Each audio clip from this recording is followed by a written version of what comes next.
Welcome in. It's another episode of Pilch's Perspective. Life's gotten in the way over the last week or so haven't been uploading as much as I'd like, but we're back at it today. And today I want to take a look at something that's very topical, and I'll get into the historical tie-in later, but the more and more I watch Major League Baseball games over the last 3 years, I'd say 2.5 years, the more it's obvious that hitting is right now more difficult than it has been really at any time, I think just about ever. I'm going to look into that to see if I'm right, but I'm watching these games and every team, no matter who they are, have players with guys throwing upper 90s to triple digits out of their bullpens.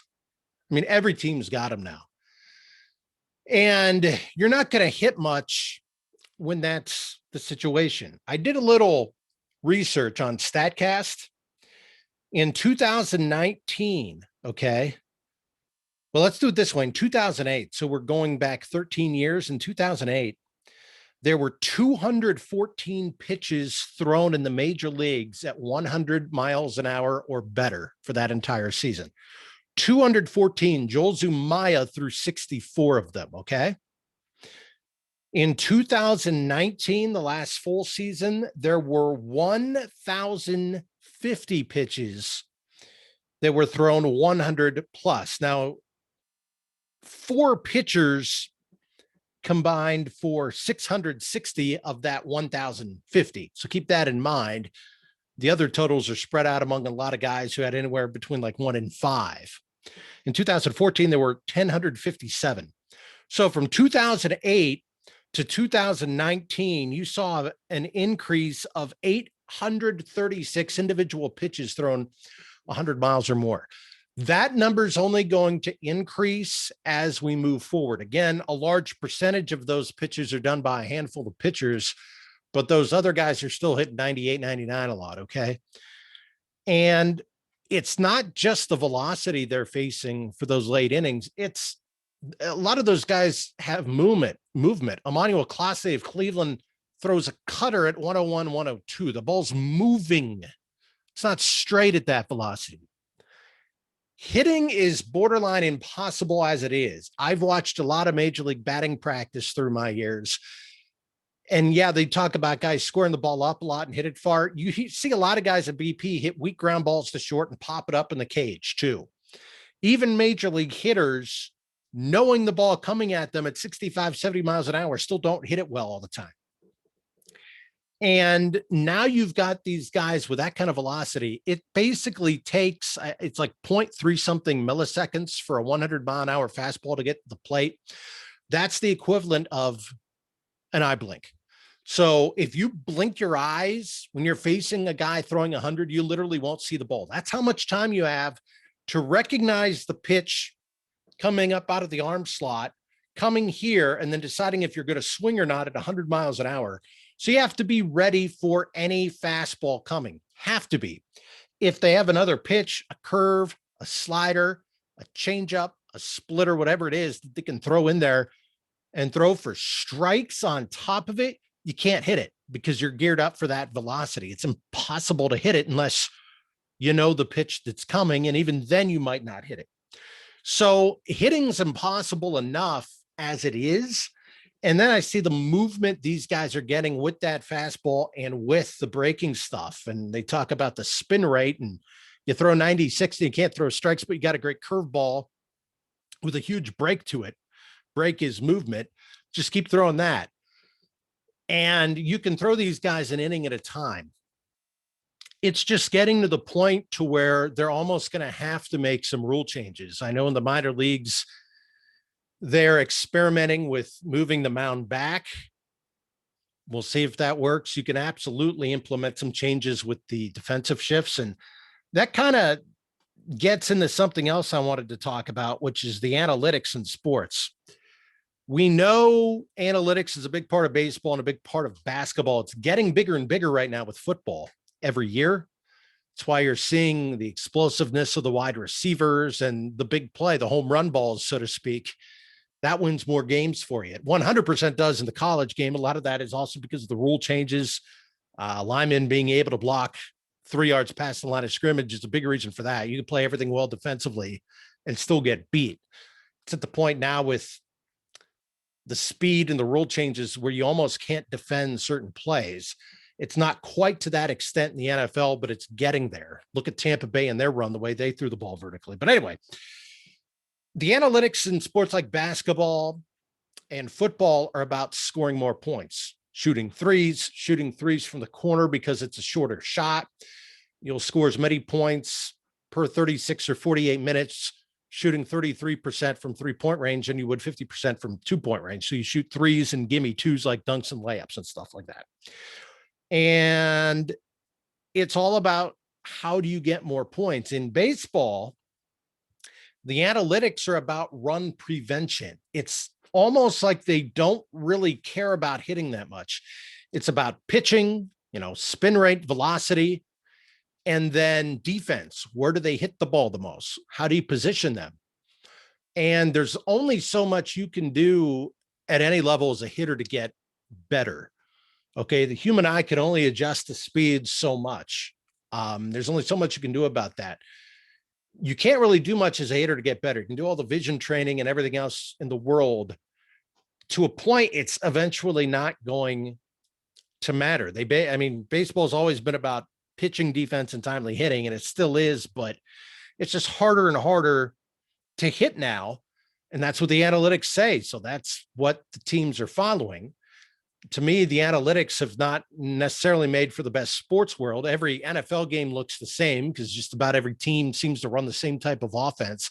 In college, you still see a lot of variation of offenses and different matchups. It's one of the reasons I prefer the college game to the NFL game.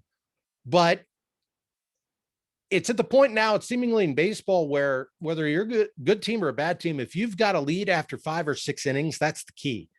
Because even these bad teams have at least a couple guys in that bullpen that can shut you down. I know a team like the Phillies have struggled with their pen. You still got to go throw strikes. If you look at a major league hitting chart, if the guy's down 0-1, they hit like 150 across the league. 0-2, it's like 100. 1-2, it's like 130, whatever the numbers are. But if you're 1-0, 2-0, 3-0, you hit like 360.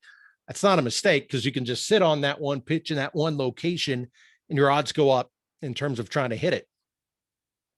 So you still got to throw strikes and get ahead, but it's almost at the point now where it's just get a lead after 5, 6 innings and let that bullpen play up. The standings in Major League Baseball in early May don't usually mean much to me. I don't really look till about that first week of June as to where you're at, but there's a lot of teams right now in that 500 range, either a couple games above or a couple games below.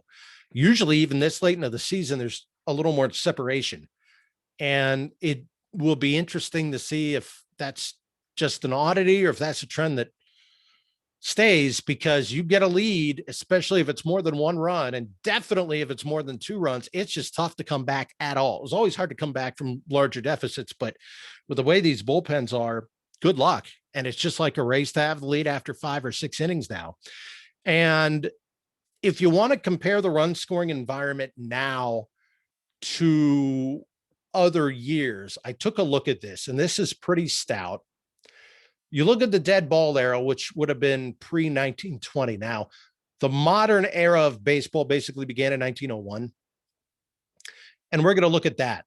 1903, which is the first year of the modern World Series, 4.4 runs a game was the major league average. It then dipped to 3.7, 3.9, 3.6, 3.5, 3.4. There was an uptick in 1911 and 12, but it was at 4.5 and then went back down to about 3.5 for the rest of the decade. Between 1901 and 1919, the average was 3.92 runs per game.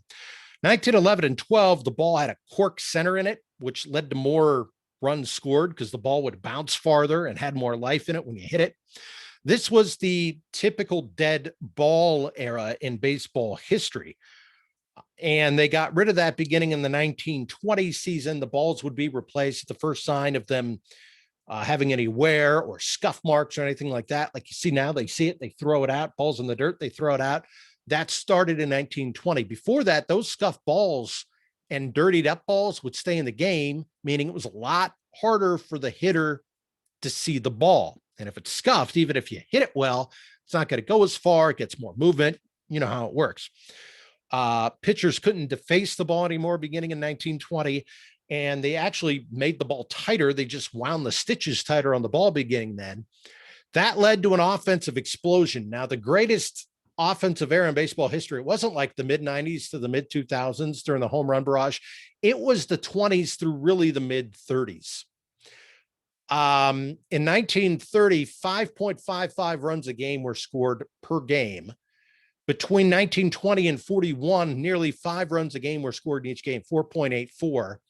And that's really with a drop for some years in the 1930s. The greatest offensive era ever in terms of runs scored and everything was the 1920s. And, managers and teams had to figure out how to adjust with their pitching staffs and their pitchers now that runs could be scored so much easier. And that kind of played into that. Then you look at really a second dead ball era during World War II, 1942 through 45, only about 4 runs a game.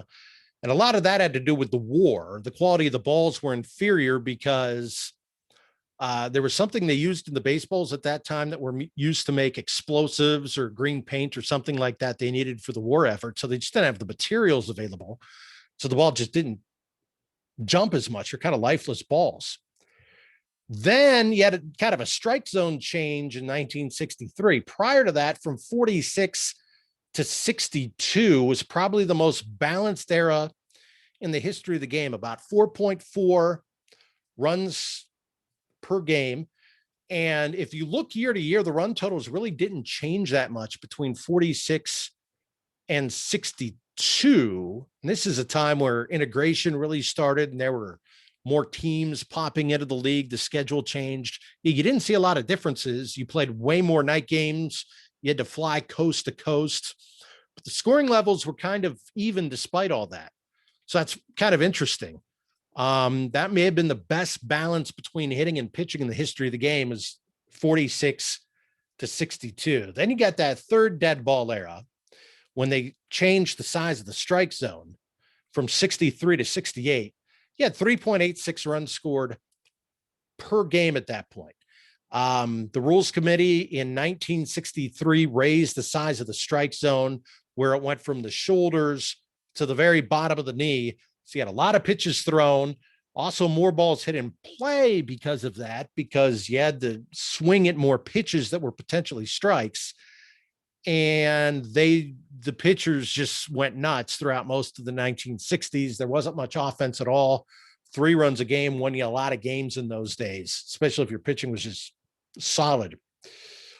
After that, from 69 to 72, it really didn't change that much. It was about 4 runs a game. Some of the pitchers continued to dominate. That's also in the years after they lowered the mound from 15 to 10 inches, which, if you wanted to make changes to the game again, don't raise the mound. Lowering the mound, it's hard to get it lower than it is. That would probably help some of these hitters out a little bit too. And then you had a very somewhat balanced era between 73 and 92, where he had about 4.26 runs scored for that era. And what's interesting about that is when the designated hitter started to come into play. So despite the DH entering the game in 1973, it really didn't pump up offense all that much. And that's kind of surprising when I looked at those numbers. You would think it pumped it up, but it really didn't. The only time in that era was 1987, when there have always been rules that they maybe doctored the baseball, made it a jackrabbit because there was just an influx of home runs that year. But the 70s and 80s and into the early 90s were an era that kind of favored the pitcher. It was somewhat even, but more so for the pitcher. Small ball was still a better part of it. And that's where some of the new age stats tell us guys like Dale Murphy, Dave Parker, Dwight Evans were way better players than they thought during their time. But then the offensive explosion, or the steroid era, whatever you want to call it, started about 93, when the average runs per game went to 4.6, and it really ballooned in the late 90s. 4.9 in 1994. They hit 5 runs a game in 96, 5.08 in 99, 5.14 in the year 2000. best offensive era since the 1920s was in that era. There's no consensus about what caused the home run totals to increase. Um, you know, the drugs were probably one part of it. I think there was more to it than that. The strike zone at that point were really, it was a really small zone from like the belt buckle to the mid thigh. So it was harder to throw strikes, easier for hitters to square in on a certain pitch. You had expansion with the Marlins and Rockies in 93, Diamondbacks in Tampa Bay in 98, which helped that. Therefore, a lot of weaker pitching was coming in and maybe a livelier ball. I think all those eras and a lot of new ballparks that were made and tailor made for hitters came into play too. So I think all that stuff kind of combined into one and led to that offensive explosion. I don't think it was just one thing or just steroids or the drug use. I think it was a lot. But all of a sudden, starting in 2010, the runs went down. You're at about 4.26 runs a game since 2014. This is really becoming a new dead ball era. It's why guys like Clayton Kershaw, Felix Hernandez, Adam Wainwright have had really long careers pitching the way they have. Justin Verlander. And I got into talking about how the bullpens are so dominant right now, but pitching in general is, and the defense helps that. There is a stat that kind of quantifies that. It's called FIP, fielding independent pitching, where if you take the defense out of it, normal defensive scheme, how good are they really? How good are you without your defense? I'm getting kind of nerdy. Wasn't that really much in a lot of those stats till recently, but I found that they've proven themselves through the years. But with the amount of strikeouts and lack of balls in play, part of that's because of the launch angle. Some of the analytics telling you a strikeout's as good as an out, which if there's nobody out, nobody on base, at any time there's two outs makes no sense. Like the only time putting a ball in play hurts you is in a double play situation. Just hitting a ground ball to short helps things. But it's also because, hitters are trying to hit home runs. They don't care if they strike out. They got the big uppercut swing now, but also facing pitchers that are just ridiculous. And that's something that's only going to get more and more obvious as we move forward. You can widen the strike zone. Well, you can't widen the strike zone. I should say you should kind of decrease the strike zone to make it a little fairer. I think you can do some things in terms of defensive shifts that'll help. That'll lead to maybe more runs being scored. It doesn't necessarily lead to more balls put in play, though. And it's getting to the point where I ran off those numbers of the guys throwing 100 miles an hour plus. It's going to get to the point where they're just going to have to change the rules and do something because you can't play the game anymore. It's pitcher dominated, but to extremes, because modern weight training, sports science, the way you can break these guys' mechanics down and get even little guys to throw real hard and torque every portion of their body, just too hard right now. It's the hardest thing to do in sports, bar none, is hit a baseball. And it's harder now than I think it ever has been because of the stuff you're seeing night in, night out. Despite what you hear, the 90s and early 2000s weren't the best offensive era in baseball history. That was the 20s. I could maybe get into more of that at a different time, but just some early thoughts on what I'm seeing in the game now and how a lot of these sports, because of analytics, seem like no matter who you're watching, it's like the same game every game, don't really like it. And things are usually cyclical and have a tendency to change over time, but we'll see how this plays out. I am Mike Pilch, part of Pilch's Perspective. I always try to take current events and tie them into what's going on historically to give you an idea of everything. Hope I did that for you this time. Hope you learned something. Until next time, be well, be safe. I'm Mike Pilch. This is Pilch's Perspective.